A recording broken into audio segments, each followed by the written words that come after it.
अहमद फराज की गज़ल। कभी मोम बन के पिघल गया, कभी गिरते गिरते संभल गया।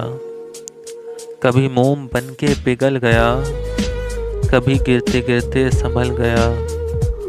वो बन के लम्हा गुरेज का मेरे पास से निकल गया। वो बन के लम्हा गुरेज का मेरे पास से निकल गया। उसे रोकता भी तो किस तरह कि वो शख्स इतना अजीब था। उसे रोकता भी तो किस तरह कि वो शख्स इतना अजीब था। कभी तड़प उठा मेरी आह से, कभी अश्क से न पिघल सका। कभी तड़प उठा मेरी आह से, कभी अश्क से न पिघल सका। सर राह मिला वो अगर कभी तो नज़र चुरा के गुजर गया। सर राह मिला वो अगर कभी तो नज़र चुरा के गुजर गया।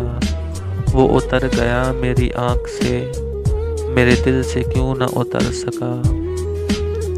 वो उतर गया मेरी आँख से, मेरे दिल से क्यों न उतर सका।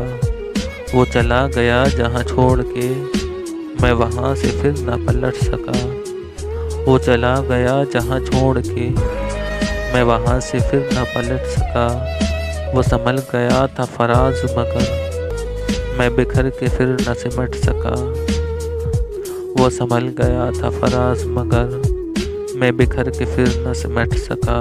कभी मोम बन के पिघल गया, कभी गिरते गिरते संभल गया। कभी मोम बन के पिघल गया, कभी गिरते गिरते संभल गया। वो बन के लम्हा गुरेज का मेरे पास से निकल गया। वो बन के लम्हा गुरेज का मेरे पास से निकल गया। वीडियो पसंद आने की सूरत में लाइक करें, फेसबुक और व्हाट्सएप पर अपने दोस्तों अहबाब के साथ शेयर करें। हमारे चैनल को सब्सक्राइब करें और हमें कमेंट करके बताएं हमारी वीडियो आपको कैसी लग रही है। हम मिलते हैं अगली वीडियो के साथ, तब तक के लिए अल्लाह हाफिज़।